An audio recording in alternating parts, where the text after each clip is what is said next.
Gimana? Kira-kira gimana? Kira-kira ini nggak bisa tidur. Senyum ditanya sama Kang ngopo Kang? Sisuk Bali oleh 10 juta won. Nah, itu contoh kecil. Apalagi surga yang kenikmatannya mala ainun ra'at wala udhun sami'at wala khatara ala qalbi bashar. Kenikmatan surga itu ada yang khusus bagi seorang mukmin yang malaikat penjaga surga pun belum tahu apa nikmat itu. Malaikat penjaga surga itu belum tahu. Itu khusus disiapkan oleh Allah Subhanahu wa taala bagi mereka-mereka yang menjaga keimanannya, menjaga semoga Allah Subhanahu wa taala menjadikan kita sebagai orang-orang yang menjadi pilihan, orang-orang yang menjadi kekasihnya Allah Subhanahu wa taala yang pada akhir hayat diberi kabar gembira oleh malaikat dengan tempat kita nanti di surga. Amin ya rabbal alamin. Hadirin rahimakumullah, meneruskan pelajaran kita. Pada minggu penghadap kemarin kita sudah menjelaskan sebagian besar tentang sifat wajib bagi Allah Subhanahu wa taala, dan kita sudah jelaskan bahwasanya inti dari sifat-sifat wajib Allah Subhanahu wa taala yang jumlahnya 20 atau sebagian ulama mengatakan 13. Inti dari semua itu adalah dua sifat, yaitu sifat qiyamuhu bi nafsihi dan mukhalafatu lil hawadits. Qiyamuhu bi nafsihi maknanya Allah Subhanahu wa taala tidak membutuhkan satupun dari makhluknya, tetapi semua makhluknya membutuhkan kepada Allah Ta'ala. Adapun makna dari mukhalafatul hawadits, Allah Subhanahu wa taala tidak menyerupai sesuatu pun dari makhluknya, baik dari segi zat maupun sifat-sifatnya. Maka dari itu Allah Subhanahu wa taala tidaklah disifati dengan sifat-sifat makhluknya seperti duduk, bersemayam, bergerak, mati, ngantuk, tidur dan lain sebagainya.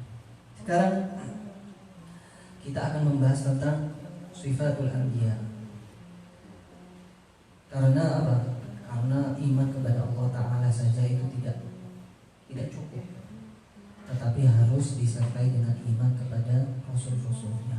Makanya syahadat itu ada dua, tidak hanya asyhadu an la ilaha illallah saja, tapi harus ada asyhadu anna Muhammadar Rasulullah. Allah Subhanahu wa taala berfirman, wa kullan faddalna 'alal 'alamin. Wa kullan faddalna 'alal 'alamin. Setiap maknanya setiap dari para nabi, para rasul itu Allah Subhanahu wa taala berikan mereka keunggulan atau keutamaan 'alal 'alamin atas semua makhluk yang ada di alam semesta ini. Semua para rasul. Jadi makhluk termulia itu adalah para rasul. Kemudian setelah itu baru di bawahnya. Jadi nggak ada istilahnya orang yang ataupun wali yang melebihi derajatnya para nabi, itu nggak ada. Kenapa? Karena para nabi itu derajatnya paling tinggi. Dan bedanya wali sama nabi, bedanya derajat kenabian sama kewalian itu, kalau kenabian ini murni anugerah dari Allah Subhanahu wa taala, murni pilihan dari Allah Ta'ala. Itu kalau nabi. Kalau wali itu bisa diupayakan. Jadi orang siapapun berpotensi untuk menjadi wali, berpotensi untuk menjadi kekasihnya Allah Subhanahu wa taala. Tapi untuk untuk menjadi nabi tidak bisa. Itu murni pilihan dari Allah Ta'ala. Makanya dalam ayat tadi yang kita jelaskan di awal tadi, itu salah satu cara usaha seseorang untuk menjadi kekasihnya Allah Ta'ala, untuk menjadi wali Allah. Bagaimana? Ketika setelah iman tsumastaqamu, menetapi keimanan tersebut, menetapi syariat Islam, serta menetapi sunnah-sunnahnya. Meskipun satu model sunnah, meskipun cuma satu model sunnah, itu dikatakan oleh ulama bahwasanya orang yang sudah istiqomah mempertahankan keimanannya, mempertahankan keislamannya serta menjaga hukum-hukum Islam dan memperbanyak kesunahan, maka orang tersebut bisa memperoleh derajat kewalian. Jadi wali itu tidak harus orang keturunannya Sunan Ampel atau Sunan Gunung Jati ataupun Sunan Muria atau Sunan siapa, Joko Tingkir, atau nggak harus keturunan. Orang biasa pun bisa dengan cara mujahadah, dengan cara bersungguh-sungguh seperti itu. Beda dengan Nabi. Kalau seorang Nabi, derajat kenabian atau kerasulan itu murni anugerah dari Allah Subhanahu wa Ta'ala. Tidak bisa seseorang dengan berusaha ataupun dengan mujahadah dia sampai kepada derajat kenabian, tidak bisa. Tujuannya Allah Subhanahu wa Ta'ala, tujuannya mengutus para nabi, para rasul tidak lain apa? Liyuballighun nasa masalih dinihim wa dunyahum, untuk mengajarkan manusia hal-hal yang bermanfaat, kemaslahatan dunia dan agamanya. Jadi para nabi itu tidak hanya mengajarkan masalah agama saja, masalah dunia pun diajarkan oleh para nabi. Nah, dari itu diceritakan dalam sejarah bahwasanya Nabi Adam alaihissalam, nabi pertama, itu diceritakan sudah bisa mengajarin anak-anaknya Nabi Adam kan banyak, bisa ngajarin anaknya untuk bercocok tanam, untuk memanen tanaman. Nah, ini bukti juga bahwasanya manusia pertama yang ada di muka bumi ini itu sudah bisa bercocok tanam, sudah bisa memanen tanaman, sudah bisa membuat pakaian sendiri, baju sendiri itu sudah bisa. Maka dari itu teori yang mengatakan bahwasanya di dunia, di bumi itu dulunya manusia itu ya nggak ada bedanya sama kemana-mana lancar tebus seperti itu. Ini sangatlah melenceng ataupun sangat jauh dari ajaran Islam. Islam mengajarkan, Islam menuturkan bahwasanya manusia pertama di muka bumi ini sudah bisa bercocok tanam, sudah bisa mengajarkan cocok tanam, sudah bisa mengajarkan bagaimana mengolah hasil bumi, bagaimana membuat pakaian. Para nabi ini tidak hanya mengajarkan seperti itu, tapi juga mereka dibawa ataupun dibekali dengan bil akhlaqil hasanah was sifatil hamidah, dengan akhlak-akhlak dan sifat-sifat yang terpuji. Apa sifat-sifat mereka yang terpuji itu? Semua sifat mereka terpuji. Yang pertama, mausufuna bis-sidqi fa yastahilu 'alaihimul kadhib. Mereka semua para nabi, semua para rasul itu disifati dengan sidq, jujur, tak pernah bohong sedikit pun. Karena apa? Karena kata ulama, li'annal kadhiba yunafi mawsiban nubuwah. Karena kebohongan, sifat bohong itu bisa menurunkan ataupun menghilangkan derajat kenabian yang luhur. Jangankan kenabian kita saja, kalau punya teman bohong, sudah apa istilahnya, cinggu dalam lama gitu ya, ternyata suatu ketika dia bohong. Sedikit banyak itu akan membekas dalam hati kita, akan mengurangi kepercayaan kita kepada teman kita ini. Itu orang biasa, apalagi nabi yang membawa mandat, membawa tugas begitu agung. Maka mereka mustahil bagi mereka sifat bohong ataupun berbohong. Nah, adapun yang disebutkan dalam Al-Quran yang secara zahir, secara zahir itu menunjukkan bohong, ulama tafsir mengatakan itu sebenarnya bukan kebohongan. Itu pada dasarnya, asalnya, pada hakikatnya bukanlah kebohongan. Apa contohnya? Jenengan semua sudah tahu bagaimana ceritanya Nabi Ibrahim ketika menghancurkan berhala-berhala. Ya, Nabi Ibrahim kan ketika itu menghancurkan berhala-berhala kecil, disisakan yang paling gede, ya kan, paling gede disisain, terus dikalungin tapaknya. Ketika itu kaumnya kembali dari mereka itu berkumpul untuk menyembah rembulan kalau nggak salah. Akhirnya pulang dari perayaan mereka kaget, ini Tuhan kita kok semuanya udah hancur, dipenggal semua, gimana ya? Nah, ada yang bilang, ini yang ngelakuin ini Ibrahim. Kenapa? Karena Ibrahim satu-satunya orang yang nggak ikut perayaan tadi. Nah, ini ya, Nabi Ibrahim dikatakan dalam Al-Quran disebutkan siapa yang melakukan ini?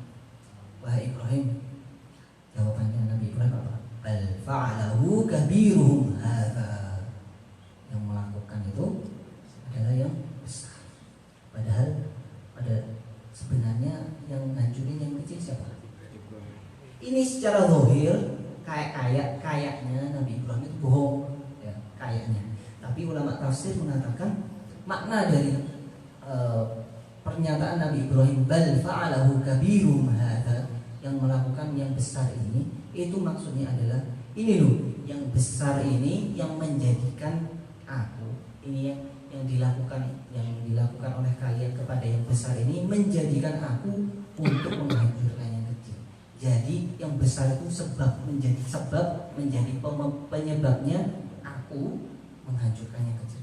Kenapa? Karena ulama tafsir mengatakan ketika itu yang paling gede yang nggak dipenggal sama Nabi Ibrahim itu yang lebih diagungkan. Istilahnya kalau sesajinya itu paling top di antara yang kecil-kecil. Nah, jadi maksud dari pernyataan Nabi Ibrahim bal fa'alahu kabiruhum hadza, yang menjadi pelaku utama itu adalah yang gede ini. Maksudnya apa? Yang gede ini menjadi pelaku utama yang menjadikan saya untuk menghancurkan yang kecil-kecil itu. Jadi pada dasarnya, pada hakikatnya Nabi Ibrahim enggak bohong. Memang benar yang gede itu yang menjadi sebab hancurnya yang kecil-kecil. Ditambah lagi, diteruskan dalam ayat itu bahwasanya menunjukkan bahwasanya ini loh, kalaupun kalaupun mereka ini adalah Tuhan-Tuhanmu, kalaupun yang gede itu adalah Tuhanmu, Tuhan kalian yang kalian sembah, yang kalian puja-puja, yang kalian harapkan pertolongannya, kenapa kok gak bisa nolongin Tuhan yang kecil-kecil ini? Fas'aluhum in kanu yantiqun. Tanya aja kalau gak percaya, kalau mereka bisa ngomong, gak mungkin bisa. Nah, ini salah satu contoh dalam Al-Quran bahwasanya semua para nabi itu bersifat siddiq atau jujur, tidak pernah berbohong sedikit. Atau dalam ayat lain tentang Nabi Ibrahim juga, Nabi Ibrahim ketika itu berjalan dengan istrinya. Kemudian orang dua ini, Nabi Ibrahim dan istrinya ini, memasuki negara yang di situ ada raja yang sukanya ngambil istri orang. Jadi kalau ada orang masuk ke daerahnya, ke negara itu, terus ditanya, ini siapa? Ini istri saya. Langsung dirampas sama rajanya. Itu keadaan negaranya. Nah, waktu itu Nabi Ibrahim masuk ke daerah tersebut dengan istri beliau. Kemudian ditanya Nabi Ibrahim, siapa itu? Ibrahim, hadhihi ukhti. Ukhti itu kalau bahasa Arab artinya apa? Saudari, kan? Saudari. Secara zahir, secara makna, secara lafaz, Nabi Ibrahim kayaknya bohong. Padahal itu istrinya kok dibilang saudarinya. Ya. Hadhihi ukhti. Ulama tafsir mengatakan enggak bohong Nabi Ibrahim ini. Maksud Nabi Ibrahim, ini ukhti, ini saudariku. Maksudnya apa? Ini saudariku seiman, seislam. Karena pada waktu itu enggak ada orang muslim. Yang muslim cuma 2 orang ini aja. Maka ini adalah saudariku semuslim, seislam, seiman. Enggak bohong Nabi Ibrahim. Akhirnya mereka berdua selamat. Enggak jadi dirampas istrinya. Ini juga menjadi bukti bahwasanya Nabi itu, semua Nabi, apakah itu Nabi Ibrahim ataupun siapapun, terhindar dari sifat yang namanya berbohong. Setiap nabi juga disifati dengan al-fatonah, dengan cerdas. Cerdasnya bukan cerdas biasa, bukan apa cerdas yang biasa, enggak, tapi sudah melebihi jenius. Kalau di tes IQ itu melebihi superior. Yang jenengan yang pernah tes IQ itu ada tingkatannya. Cerdas, di atas cerdas itu ada jenius, di atas jenius itu ada superior. Jadi superior itu sangat cerdas sekali. Bukti bahwa setiap nabi itu cerdas disebutkan juga dalam Al-Quran. Tentang Nabi Ibrahim juga salah satu contohnya. Nabi Ibrahim ketika itu ditanya oleh raja yang kafir pada waktu itu, ditanya, "Wahai Ibrahim, siapa sih Tuhanmu itu? Siapa sih Tuhan yang kau sembah itu, yang kau serukan kepada orang-orang, yang kau serukan pada masyarakat itu siapa sih?" Katanya Nabi Ibrahim, "Tuhanku itu adalah Zat yang bisa, yang maha mampu untuk menghidupkan dan mematikan." Katanya rajanya, "Wah, kalau ngidupin sama matiin itu gampang, saya bisa. Itu aja yang ke bawah Tuhan lain, saya juga bisa." Karena pada waktu itu dia, si raja ini ngaku Tuhan juga, mengaku bahwa dirinya Tuhan juga. Akhirnya apa yang dilakukan raja tersebut? Dia memanggil dua tawanan, yang satu dibunuh, yang satu dilepaskan. Oh, ini loh Ibrahim, saya juga bisa matiin sama ngidupin orang. Karena Nabi Ibrahim itu orang yang sangat jenius sekali, sangat cerdas sekali, superior, gak usah pikir lama, langsung bisa menjawab lagi. Kalau Tuhan saya, wahai raja kafir, kalau Tuhanku Allah Subhanahu wa Ta'ala itu Zat yang mampu menerbitkan matahari dari timur dan menenggelamkannya di arah barat. Kamu bisa nggak? Apa katanya raja itu? Dalam Al-Quran disebutkan Inna Allah ya'ti bisyamsi minal masyriqi fa'ti biha minal maghribi fabuhital ladzi kafar. Katanya dalam Al-Quran, fabuhital ladzi kafar. Ketika itu si raja kafir itu diam 1000 bahasa, nggak bisa ngomong lagi. Menjadi sekakmat langsung sama Nabi Ibrahim. Itu. Maka dari itu ulama mengatakan, maka mustahil bagi setiap nabi itu punya sifat baladah. Baladah itu IQ rendah. Jadi IQ rendah itu katanya ulama adalah ketika seseorang dikasih tahu 1 kali masih belum paham, perlu diulang-ulang lagi 2 kali, 3 kali, 4 kali, baru paham, baru nyantol. Subhanallah, gak jauh beda kayak kita ya. Taklim 1 kali masih ngambang, 2 kali, 3 kali, 4 kali baru bisa nyantol, kadang seperti itu.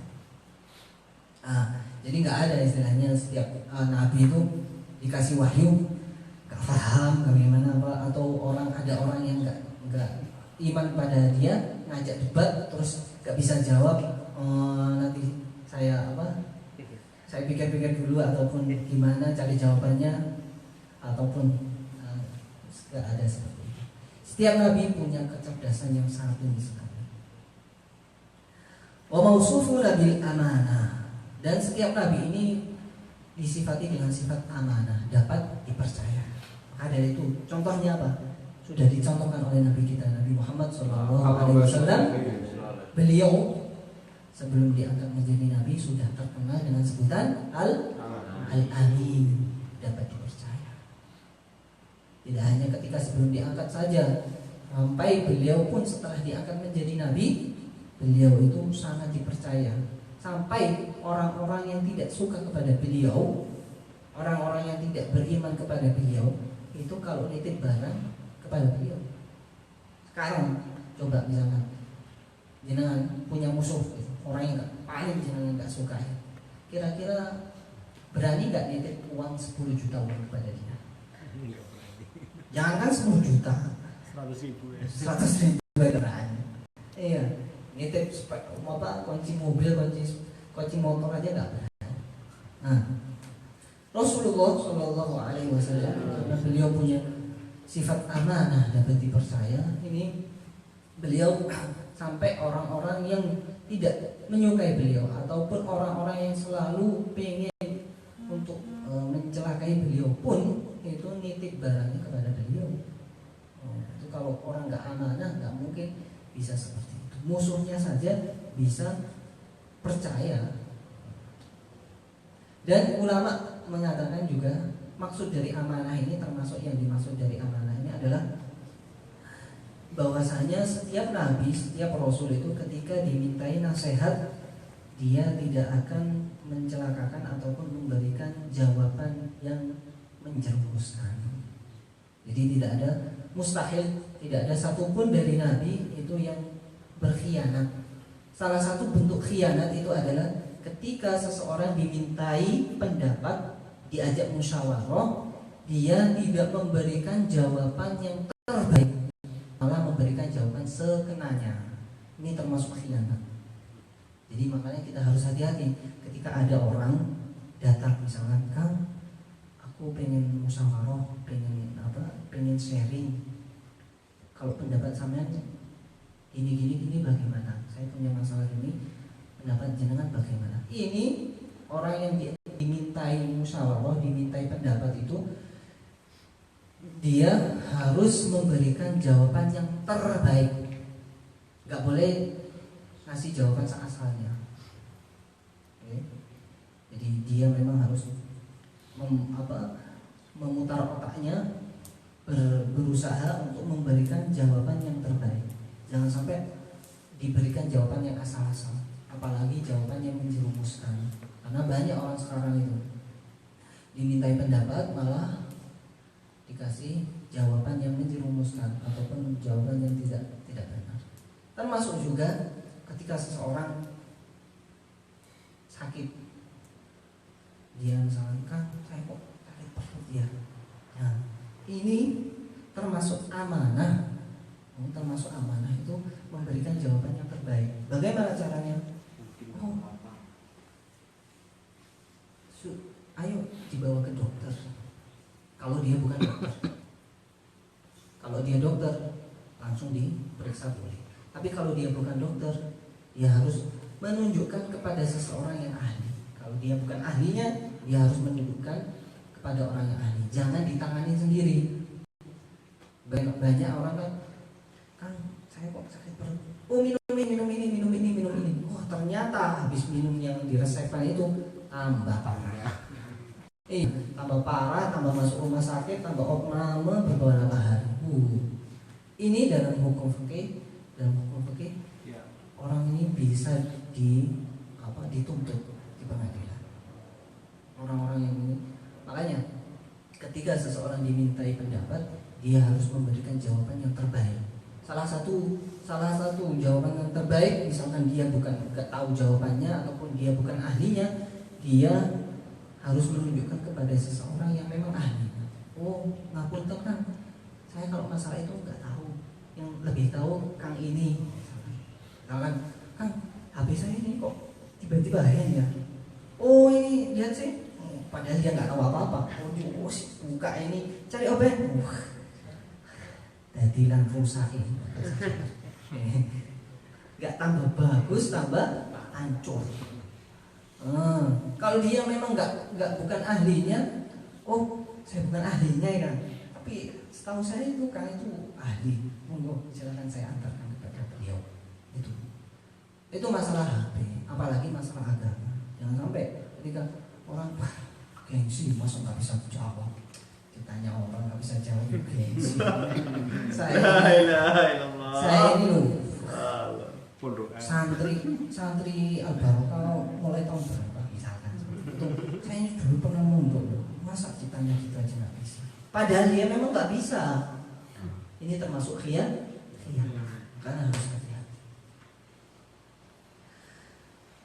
Termasuk juga yang sifat yang dimiliki oleh para nabi itu adalah al-iffah, punya bisa menjaga diri dari hal-hal yang tercela. dari perilaku-perilaku yang tidak terpuji. Maka dari itu mustahil bagi setiap nabi, setiap rasul itu mempunyai sifat-sifat yang tercela ataupun yang tidak terpuji. Contohnya dicontohkan oleh ulama, contoh sifat yang tidak terpuji itu adalah suka curi-curi pandang ataupun suka ngintip kepada perempuan yang bukan mahramnya. Nah ini, jadi tidak ada satupun nabi itu mantan tukang ngintip, gak ada. Karena pekerjaan seperti itu adalah pekerjaan yang hina, pekerjaan yang tidak terpuji. Dan setiap nabi, setiap rasul mustahil mempunyai sifat-sifat.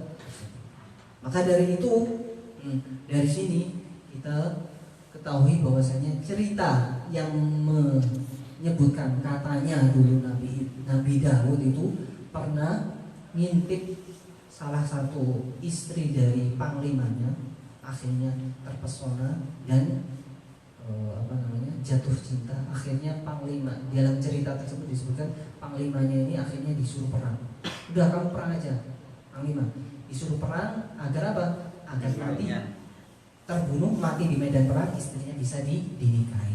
Ini adalah termasuk cerita Israiliyat namanya. Cerita-cerita yang dikarang-karang oleh orang non-muslim, orang-orang kafir, musuh Islam di luar sana untuk menghancurkan Islam dari dalam. Ini disebut cerita Israiliyat, cerita yang tidak benar. Masa ada nabi seperti itu? Ngintip istri panglimanya akhirnya jatuh cinta seperti ini dan seterusnya dengan tujuan untuk menikahinya nanti kalau sudah menikah. Ini jelas tidak benar cerita seperti ini. Kenapa? Karena setiap nabi itu terjaga, mustahil mempunyai sifat-sifat tidak terpuji seperti tadi. Curi-curi pandang aja nggak pernah, lirik-lirik aja nggak pernah, apalagi ngintip, sengaja ngintip ataupun sengaja melakukan hal-hal yang keji. Wa mausufuna bisyaja'ah. Kemudian para nabi itu termasuk juga mempunyai sifat syaja'ah, berani. Jadi nggak ada satupun nabi itu pengecut, karena mereka adalah pemimpin umat. Tidak seperti, mohon maaf ya, pemimpin pada zaman sekarang. Ya, pemimpin pada zaman sekarang itu yang yang syaja'ah ataupun yang kuat, yang berani itu siapa? Prajuritnya berani. Prajurit maju. Saya mundur. saya di base camp aja. Prajurit maju. Astagfirullahaladzim. Tapi setiap nabi, kalau nabi tidak ada satupun nabi yang pengecut.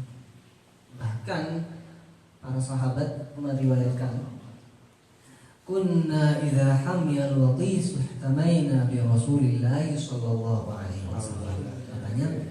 Katanya para sahabat, kita setiap kali ketika berperang dengan Rasulullah dan waktu itu perang sudah berkecamuk, sudah pada puncaknya, sudah saling hantam, sudah pada puncaknya, apa yang kita lakukan? Kita berlindung di belakangnya Rasulullah sallallahu alaihi wasallam. Oh, itu kalau orang nggak berani, sangat berani, nggak mungkin bisa seperti itu.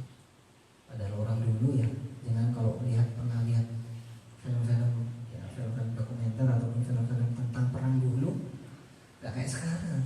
Orangnya di sini tinggal klik, Dua. Iya. Kalau dulu face to face, berhadapan, pakai pedang. Kalau sekarang, kira-kira panglima sekarang, jenderal sekarang disuruh duel gitu sama musuhnya. Erdogan menang. Kalau Donald Trump. Berani nggak kira-kira? Berani Erdogan. Lari aja mungkin. Allahu Akbar. Nah, ini orang sekarang tahu. Makanya ketika kita jadi pemimpin, apa itu? Atau apakah itu pemimpin rumah tangga ataupun pemimpin apapun, kita ikuti Rasulullah Allah SAW. Tegar dan tegas, berani. Jangan takut, takut ini. Jangan jadi pemimpin kalau gitu. Apalagi kita laki-laki. Harusnya memang seperti itu. Dan itulah sebagai sifatnya orang mukmin, tegas dalam sesuatu, dalam perkara yang hak. Maka dari sini kita tahu bahwasanya Rasulullah SAW ketika hijrah pindah dari Mekah ke Madinah, pindahnya beliau dari Mekah ke Madinah itu bukan karena beliau pengecut, itu bukan karena beliau melarikan diri, bukan karena beliau penakut, tapi murni karena perintahnya Allah Subhanahu wa Ta'ala. Jadi nggak ada ceritanya Rasulullah itu pindah ke Madinah, dari Mekah ke Madinah itu karena beliau melarikan diri, takut, pengecut dari orang-orang kafir. Memang murni karena perintah Allah Ta'ala.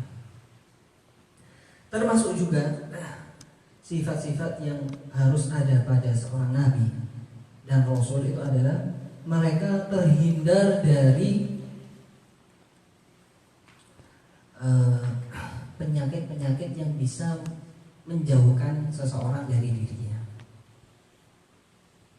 Jadi setiap nabi, setiap rasul itu mustahil mempunyai penyakit yang bisa menjauhkan orang dari dirinya. Kenapa? Karena pada dasarnya tujuan ataupun misi utama dari seorang nabi, seorang rasul itu kan merangkul umatnya, ya, menarik umatnya untuk mendekati dia, untuk belajar bagaimana Islam, bagaimana agama yang benar, bagaimana cara beriman kepada Allah Subhanahu wa Ta'ala. Kalau dia punya penyakit yang bisa menjauhkan seseorang dari dia, terus bagaimana menyampaikan wahyu? Terus bagaimana menyampaikan risalahnya?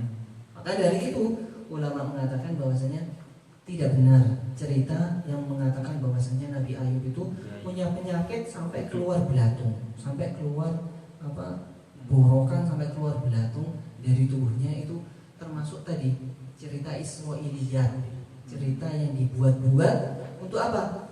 Untuk merubah ataupun untuk menghancurkan Islam dari dalam.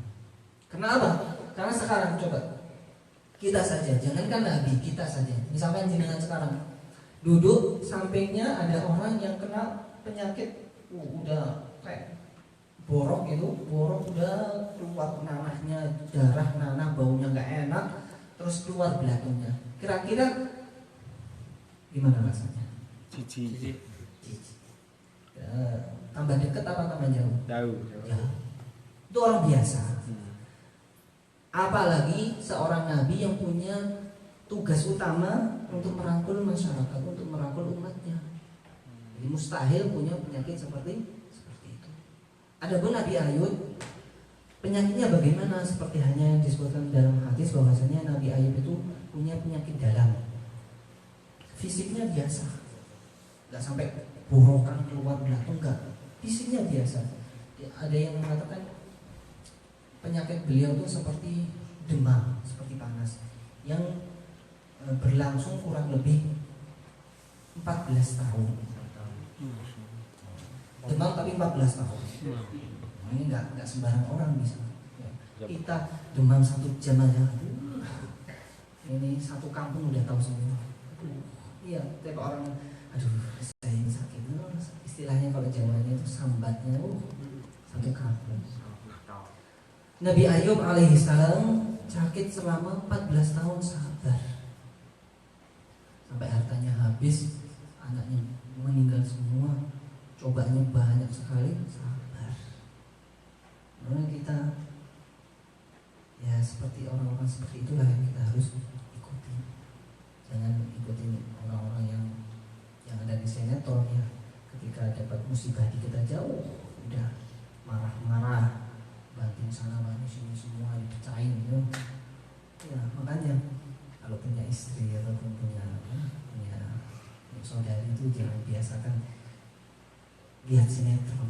Kalau punya istri senang lihat sinetron, piring-piring baru dibeliin pecah semua. Lagi piring Astagfirullahaladzim. piring plastiknya. Piring plastik. Iya. Nah, subhanallah. Kita sebenarnya sudah komplit teladan-teladan dalam Islam ini, komplit baik itu dari para nabi, para sahabat, para ulama dan seterusnya, itu komplit. Tinggal kita saja untuk mengikuti, tinggal pilih saja kita ikutin mereka orang-orang soleh apa mereka yang artis, mereka yang penyanyi, tinggal pilih yang kita. Terakhir, bahwasanya setiap nabi, setiap rasul itu terhindar dari kekufuran ataupun kesyirikan. Seperti yang kita bahas kemarin pada hari Minggu ya, tentang Nabi Ibrahim alaihissalam. Jadi Nabi Ibrahim kan dalam Al-Quran sudah disebutkan yang mengenai tentang ketika beliau melihat matahari, ketika beliau melihat bulan, ketika beliau melihat bintang, itu kan maksudnya bukan beliau mengiyakan ataupun meyakini bahwasanya hal-hal tersebut adalah Tuhan, kemudian beliau ragu setelah itu, akhirnya ketemu bahwasanya Tuhan yang benar itu adalah Allah Subhanahu wa taala. Tidak seperti itu. Kenapa? Karena setiap nabi, setiap rasul, baik sebelum diangkat menjadi nabi ataupun setelah diangkat menjadi rasul, itu terhindar dari yang namanya kesyirikan, terhindar dari menyembah berhala. Jadi nggak ada istilahnya nabi itu mantan penyembah berhala, mantan penyembah matahari, mantan pembohong, ataupun mantan dulunya idiot, kemudian setelah itu setelah diangkat menjadi nabi menjadi cerdas. Nggak ada. Atau dulunya orangnya suka penipu, mantan penipu, mantan pencuri atau mantan orang yang suka makan hartanya orang lain. Nggak ada. Jadi sifat-sifat yang wajib bagi setiap nabi, setiap rasul itu mereka sudah punya sifat-sifat tersebut, baik sebelum diangkat menjadi nabi maupun setelah diangkat menjadi nabi. Nah, inilah sifat-sifat dari para nabi, para rasul yang haruslah kita ketahui. Ada yang ketinggalan? Ada yang ketinggalan? Termasuk yang mustahil bagi seorang nabi itu adalah dosa kecil yang menjadikan pelakunya hina. Jadi dosa kecil itu terbagi menjadi dua. Ada dosa kecil yang tidak menjadikan pelakunya hina, ada maksiat ataupun dosa kecil yang menjadikan pelakunya hina. Contoh dari dosa kecil ataupun maksiat yang menjadikan pelakunya itu hina adalah ketika seseorang mencuri satu butir anggur dari pasar. Satu butir aja. Satu butir kan nggak ada istilahnya, harganya nggak seberapa ya. Itu termasuk dosa kecil. Tidak sampai dosa besar yang sampai mengharuskan dipotong tangannya, karena pencurian yang sampai dipotong tangannya itu pencurian yang termasuk dosa besar. Kalau pencurian di bawah itu termasuk dosa kecil. Tapi dosa kecil yang model seperti ini, mencuri satu butir anggur dari pasar, itu termasuk dosa kecil yang menjadikan pelakunya hina. Orang yang melakukan hal tersebut terhina. Nah, para nabi, para rasul ini mustahil ataupun terjaga dari hal-hal seperti ini. Adapun maksiat, adapun dosa yang tidak menjadikan pelakunya hina, itu mungkin saja terjadi, tidak mustahil bagi nabi. Seperti halnya sudah disebutkan dalam Al-Quran, wa 'asa Adamu rabbahu faghawa. Dalam Al-Quran disebutkan bahwasanya Nabi Adam itu bermaksiat, melakukan dosa. Wa 'asa Adam. Kita tidak menafikan bahwasanya Nabi Adam pernah melakukan maksiat, tapi maksiat dosa kecil yang tidak mengandung hina pelaku. Itu maksudnya katanya ulama. Tapi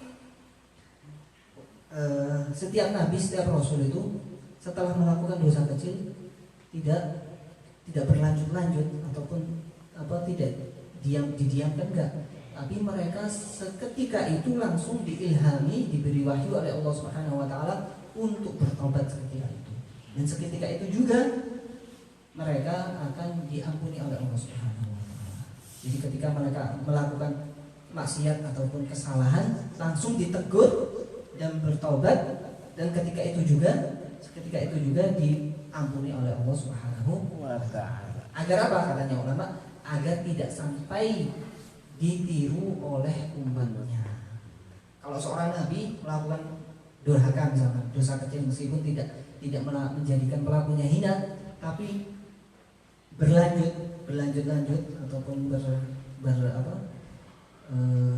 continue, tidak langsung taubat, iscahya, umatnya akan mengikuti. Kenapa? Karena pada dasarnya seorang nabi itu kan panutan.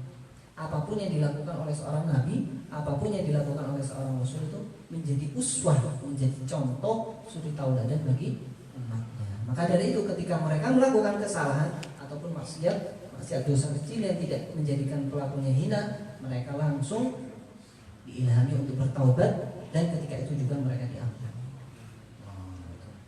Inilah dosa jariah ada. Nah, inilah sifat-sifat para nabi yang wajib kita ketahui. Jadi kalau ada orang ngaku-ngaku nabi tapi dia tukang kibul, dia tukang makan hartanya orang, bilang, aduh, kamu pengen surga, bayar dulu 2 juta.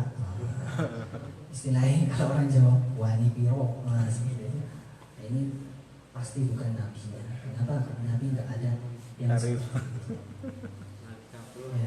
Allahu a'lam bishawab. Kita tutup majelis kita dengan baca tahlil 3 kali, dengan shalawat 3 kali. La ilaha illallah, la ilaha illallah, la ilaha illallah. Allahumma shalli ala sayyidina Muhammad wa ala ali sayyidina wasallim. Allahumma shalli ala sayyidina Muhammad wa ala alihi wa sahbihi wasallim. Allahumma shalli ala sayyidina Muhammad wa ala alihi wa sahbihi wasallam. Assalamualaikum warahmatullahi wabarakatuh.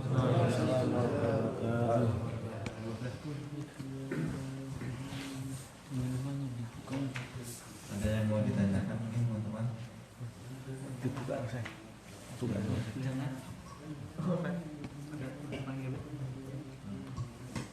Minta penjelasan tentang mahram sama siapa saja yang mahram sama kita gitu loh. Terus apakah boleh ketika kan mahram lagi berjabat tangan tapi pakai apa itu? Pakai tangan itu belit gitu. Nggak cara pegangan gitu langsung gitu loh. Ini menikah juga. Mau berjabat tangan sama calonnya. Mahram itu pertama ibu sampai ke atas, ibu, nenek, buyut, apalagi kalau atasnya buyut itu siapa? Nawareng. Misalkan 7 turunan masih hidup misalkan, itu mahram semua, cewek-cewek. Neneknya nenek, buyutnya buyut misalkan, itu masih hidup, ibu ke atas ya. Kemudian saudari dari ayah atau saudari dari ibu kandung, saudari kandung dari ayah ataupun saudari kandung dari ibu. Kalau istilahnya, kalau bahasa Indonesia ataupun bahasa Jawa itu kan sempit ya. Jadi paman dari bibi dari ayah, bibi dari ibu itu kan istilahnya bibi sama. Nih, bule paklik sama ya.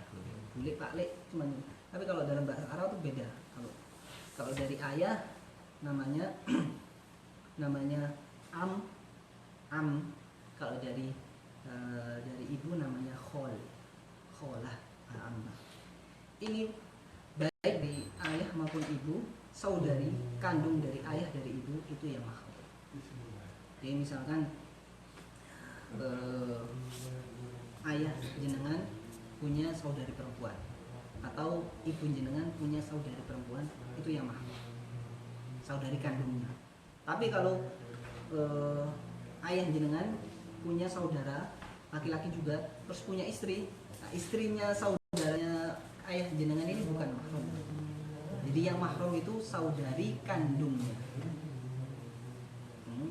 Istilah bibi kandung, bukan bibi istrinya paman kandung, tapi bibi kandung. Oke. Tuh. Sampai situ aja. cuman bibi saja, ke bawahnya bukan. Jadi misanan anaknya bibi, anaknya bibi dari ayah ataupun anaknya bibi dari ibu, itu bukan mahram. Kenapa? Karena boleh dinikahi. Artinya siapa? Sayyidina Ali. Sayyidina Ali itu apa istilahnya kalau bahasa Jawanya itu, bahasa Indonesianya itu sepupu. Iya. Ada istilahnya minduan apa itu? Itu. Anaknya paman atau anaknya bibi itu bukan. Kemudian mahram juga itu kalau ke samping. Kalau ke bawah cucu. Ya, cucu ke bawah itu mahram semua. Dan ponakan laki-laki, ponakan perempuan sampai ke bawah itu mahram semua. Atau saudara, dan terakhir saudara sesusu, begitu juga mertua. Mertua itu mahram untuk selamanya. Jadi mertua, jadi jangan misalkan masnya nikah sama seorang cewek, kan punya mertua perempuan ini, setelah sudah akad, ini mertua yang perempuan ini sudah haram menjadi mahram untuk selamanya. Nggak boleh misalkan anaknya mati terus dinikahi mertuanya, karena sudah mahram. Selain itu semua ini bukan mahram namanya. Ketika nggak boleh berjabat tangan. Ketika berjabat tangan, kalau punya wudhunya batal. Ketika berjabat tangan termasuk tidak boleh. Kalau pakai sarung tangan bagaimana? Ini termasuk salah satu trik yang digunakan sebagian orang, sebagian anak pesantren ketika merit, ketika resepsi. Karena kan biasanya resepsi itu kadang kita belum tahu ini apa saudaranya, apalagi misalnya di tempatnya perempuan kan belum tahu ini mahram apa bukan, termasuk mahram dia apa enggak, kan enggak tahu. Semuanya salam semua. Nah, untuk mengantisipasi tersebut saya pakai sarung tangan. Ini sarung tangan ini itu boleh berjabat tangan kalau ada penghalangnya, disyaratkan tidak bersahwat. Jadi ada rasa kering dalam hatinya. Nah, ini yang kadang repot kadang ya, meskipun pakai sarung tangan, waduh, kayak pernah. Mereka, waduh, tiba ini ayuan ini yang berbojoku. Ini yang bahaya. Dan sebenarnya sebenarnya jangan istilahnya jangan keburu suudzon ya, ataupun jangan keburu buruk sangka sama orang. Kadang sebagian kita itu mendahulukan suudzonnya daripada husnudzonnya. Suudzonnya bagaimana? Aduh, nanti kalau saya nggak mau salaman nanti dibilang sombong, dibilang gini. Suudzon dulu. Apakah memang begitu kenyataannya? Kan belum terjadi. Apa namanya kalau nggak suudzon itu? Kan namanya berburuk sangka. Bahkan sudah dibuktikan itu kalau meskipun orang, misalkan ada orang cewek ngajak jabat tangan gini, kita maaf ya, tapi dengan wajah yang tetap smile, tetap basyashah kalau bahasa Arabnya, tetap tetap friendly, tetap bagus, tetap sopan, nggak angkuh, itu orang bisa nerima. Oh, meskipun nggak mau salaman tapi senang tetap. Beda kalau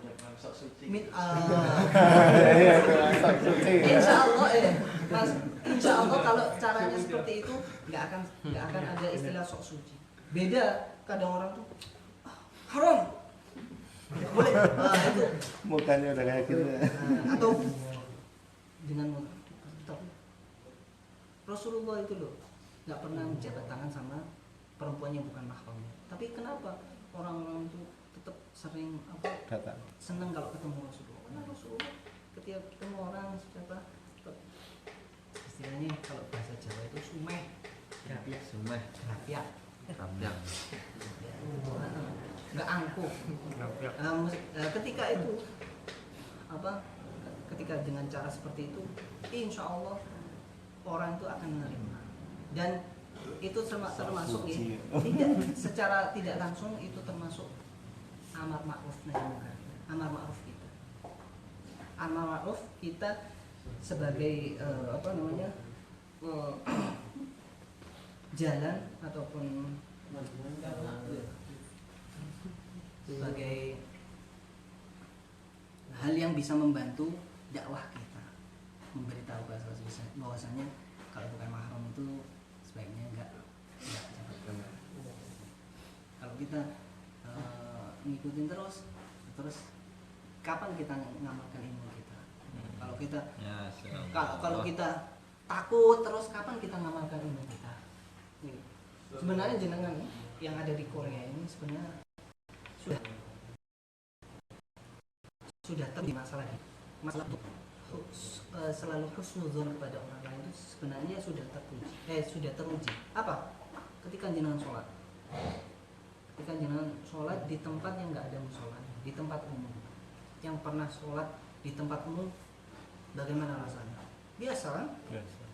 Tapi masih banyak saudara-saudara kita yang mikir, saya belum bisa sholat di tempat umum. Kenapa? Takut ini, takut gini. Yang didahulukan apa? Suudzon. Padahal coba tanya yang sering sholat di tempat umum. Biasa-biasa aja. Biasa-biasa aja. Orang nggak ada yang ngomongin ataupun yang sampai nelfon polisi ataupun gimana. Kadang orang itu yang didahulukan bukan husnuzonnya, suudzonnya. Ketika kita melakukan menerapkan hukum Islam, menerapkan ajarannya Kanjeng Nabi, menerapkan ajarannya Islam, dulu kan husnuzonnya, jangan suudzon. Nanti kalau gini, nggak jadi sholat nanti, nggak jadi ngamalkan ilmu. Berarti itu dari pihak istri teman mertuanya Ustaz, bukan adik-adiknya atau gimana itu bukan? Mertua, cuman mertua aja.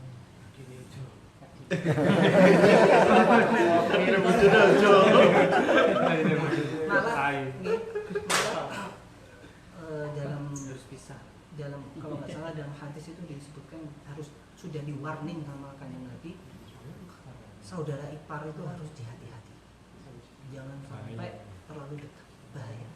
Karena banyak terjadi perselingkuhan gitu. Adiknya istri harus hati-hati ini. Apalagi karena apa banyak terjadi ternyata adiknya lebih cantik. Ayu adine. Atau seperti itu. Makanya ketika bermuasyarah, bersosialisasi yang biasa ataupun yang seperti keluarga itu ya cuman istri dengan mertua saja. Adapun saudari-saudarinya tidak ada bedanya dengan perempuan-perempuan yang harus menjaga apakah dari awalnya, dari pergaulannya. Ipar rangkul sana, rangkul sini. Ya, wallahu a'lam. Sudah ya. Mari kita tutup dengan doa kafaraah majelis. Baik. Semoga sih pernah jadi salam.